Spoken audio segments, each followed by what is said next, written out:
Halo guys, back in Gomek dari Channel Tech ID. Kali ini gue bakal ngebahas produk dari Pulsar. Kali ini adalah upgradean dari Pulsar X Lite V2 Mini Wireless-nya menjadi X2 Symmetrical Wireless. Sebelum kita bahas untuk apa aja fitur-fitur yang ditawarkan dari Pulsar, kita bahas dulu apa aja kelengkapan yang ditawarkannya. Dan untuk experience unboxingnya di sini menurut gue ini tetap sama seperti yang sebelumnya. Ini memang premium banget untuk unboxing experience-nya. Pertama kita akan bisa langsung melihat ada dapat mouse-nya ini, converter dari USB Type-C ke USB Type-A yang nempel dengan receiver-nya, kabel paracord dengan output USB Type-C ke USB Type-A, stiker Pulsar, manual guide, dan juga ada satu buah kertas informasi tentang bagaimana penggunaan yang aman. Nah, setelah kalian sudah melihat apa aja kelengkapan yang ditawarkan dari Pulsar X2 Symmetrical Wireless ya ini, kita bahas dulu dari desainnya. Mouse ini tuh datang dengan dua warna ya. Jadi di sini kita kebagiannya warna hitam, dia tuh ada warna putih dan warna hitam. Dan ini adalah versi mini yang 53 gram dan mediumnya itu nggak salah di 55 gram. Jadi ini adalah upgradean dari Pulsar untuk V2 Mini Wireless-nya yang kemarin yang pernah kita bahas. Jadi seperti ini tanpa lubang-lubang ya. Nah, kita mulai dari desain mouse-nya ini. Mouse ini tuh menggunakan desain symmetrical, jadi dia bukan ergonomik yang seperti kemarin. Jadi kalian bisa lihat dimensinya di sebelah sini. Jadi itu bagian mouse-nya ini semuanya datar, tapi cenderung lebih rendah ketimbang untuk mouse-mouse pembandingnya. Seperti mouse Logitech G Pro Wireless, tapi ini tuh lebih rendah lagi. Jadi kalau kalian tanya, "Bang, ini kalau disandingkan dengan brand-brand lain yang terkenal, apa ya?" Ini tuh lebih mirip Lamju sih kalau menurut gua. Karena kalian bisa lihat dimensinya di sini, dia jauh lebih ceper, dia lebih kecil, dan sehingga dia tuh bakal lebih cocok untuk kalian yang fingertip atau claw grip. Jadi untuk palm grip mungkin sih belum cocok karena dia terlalu ceper buat tangannya. Kalian bisa lihat di sini kan dimensinya. Jadi ya kalian bisa pikiran lah bagaimana size yang cocok. Harusnya sih cuma dua ini yang cocok. Dalam bentuk symmetrical kali ini menurut gua Pulsar cukup keren, bisa memperhatikan hal-hal detail seperti ini yang dimana ini nggak bakal dilihat oleh beberapa brand pada umumnya. Karena kalian bisa lihat di klik kiri dan klik kanannya, Pulsar menaruh titik lengkung ke tengah bagian mouse ini. Jadi genggaman kalian ini atau cengkraman kalian ini akan terpusat pada mouse itu. Dan juga kalian bisa lebih mengontrol mouse ini. Jadi kalian bisa mengontrol aim kalian lah untuk mouse ini, terkhususnya untuk yang pengguna claw grip dan fingertip ya. Dan di bagian pantat mouse-nya ini kalian juga bisa lihat ini benar-benar gak ada mirip dengan mouse-mouse pada umumnya. Dibikin lebih ceper lagi dan ini tuh perfect grip untuk kalian yang fingertip atau claw grip pada mouse ini. Jadi kalian bisa lebih mengontrol mouse ini, entah kalian mau kontrol aim kalian itu bakal lebih presisi lagi. Nah, untuk dimensinya ini juga ada bedanya dengan mediumnya, nggak salah gua.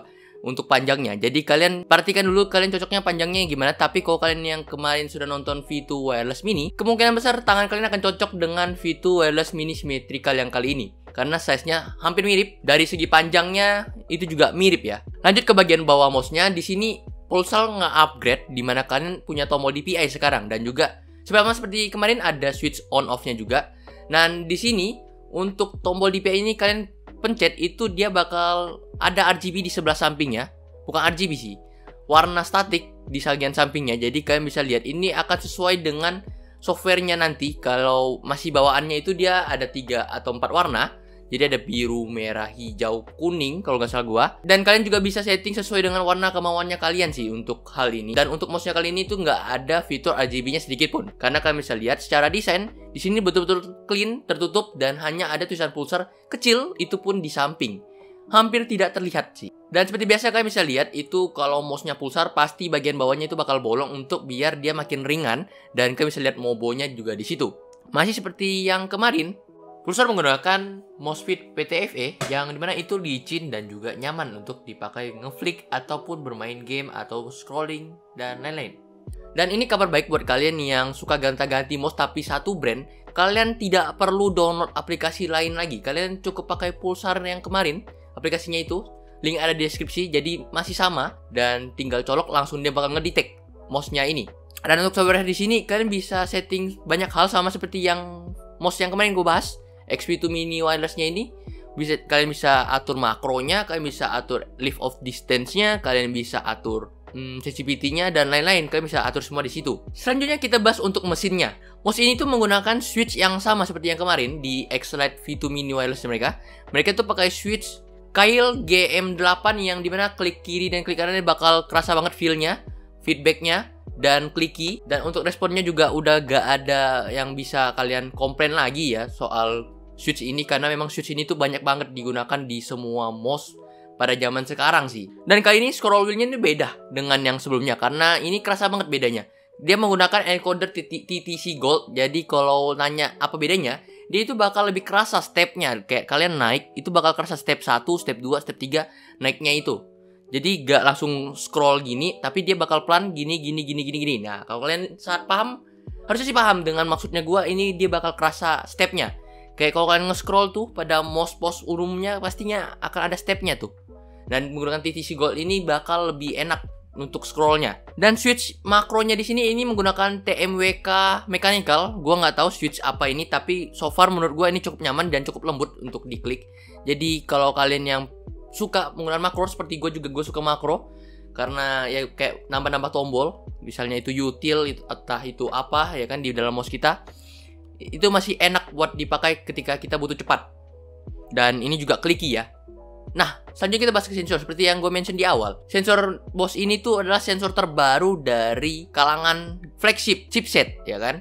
Jadi dia menggunakan PAW3395, yang dimana sensor ini tuh adalah sensor kelas atas dan sensor paling baru untuk saat ini, yang memiliki 26K DPI, tracking speed 650 IPS, acceleration 50G, dan pastinya sudah polling rate 1000 Hz.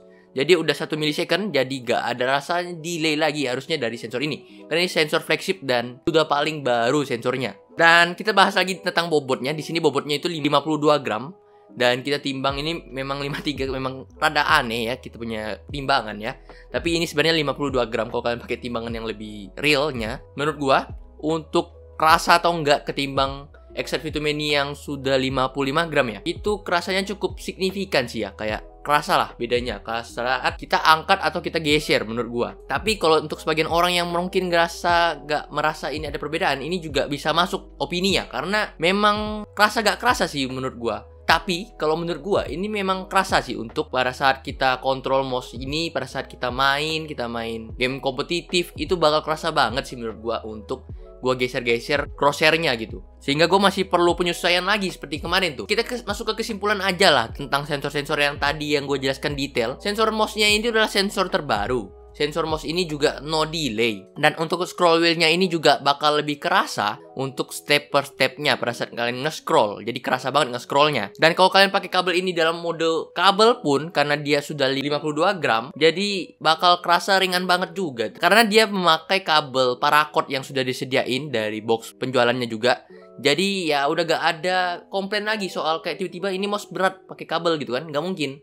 Karena mouse ini tuh udah kayak bener-bener didukung banget buat kalian pakai ini secara wireless atau wired untuk ringannya ini. Dan juga dari shape-nya yang symmetrical ini, menurut gua bagian belakangnya yang ceper dan juga bagian depannya di klik kiri dan klik kanan yang melengkung, ini bukan shape yang paling perfect buat fingertip dan juga claw grip sih menurut gua. Karena gua bener-bener sangat-sangat bisa mengontrol dan mencengkram mouse ini dengan nyaman. Dan kalian bisa beli mouse ini tanpa pre-order pada saat video ini dirilis. Kalian bisa beli di marketplace kesayangan kalian dan juga toko kesayangan kalian gitu. Ada banyak kok. Kalian bisa pilih aja, entah kalian mau Gamer Outpost, GGS, dan banyak lagi. Sebenarnya gue nggak hafal-hafal banget nama-nama toko ya kan. Dan selanjutnya untuk harganya. Harganya di sini dia dibanderol di angka 1.499.000. Itu kalian bisa dapat juga kaos Pulsar. Kalau kalian beli yang mini ini, kalian bakal dapat kaos yang warna putih IM 52 gram gitu, nggak salah gua. Dan itu sesuai dengan stoknya berarti ya. Tapi kalau kalian beruntung, kalian bisa dapetin kaos yang kerennya itu. Dan menurut gua, untuk perbandingan kalian, apakah kalian mending beli X-Lite V2 Mini atau beli Symmetrical X2 ini? Menurut gua sih ya, kalau ini balik lagi dengan kalian, tangan kalian cocoknya dengan yang ergonomik atau yang symmetrical. Kalau kalian cocoknya yang ergonomik, menurut gua sih udah cukup. Tapi kalau kalian gak punya masalah untuk hal kedua ini, kalian juga merupakan user yang fingertip atau claw grip, menurut gue kalian mending upgrade ke X2 aja. Karena nama 200.000 kalian udah dapat chipset paling baru, dan shape yang diberikan juga sudah merupakan shape yang perfect buat kalian yang fingertip atau claw grip, karena ini benar-benar disupport banget dari bagian cangkangnya yang memang dibikin lebih ceper lagi. Dan juga bobotnya juga yang ringan untuk saat ini mungkin menjadi most teringan saat ini gitu. Mungkin segitu dulu untuk pembahasan kita kali ini. Like kalau suka dan subscribe channel ini kalau rasa channel ini bermanfaat, dan kalian bisa beli di link di bawah. Gue harusnya taruh link di bawah yang kali ini, dan juga kalian bisa download softwarenya. Gue taruh juga link di bawah. Dan mungkin segitu dulu, gue Mike cabur undur diri. Bye bye.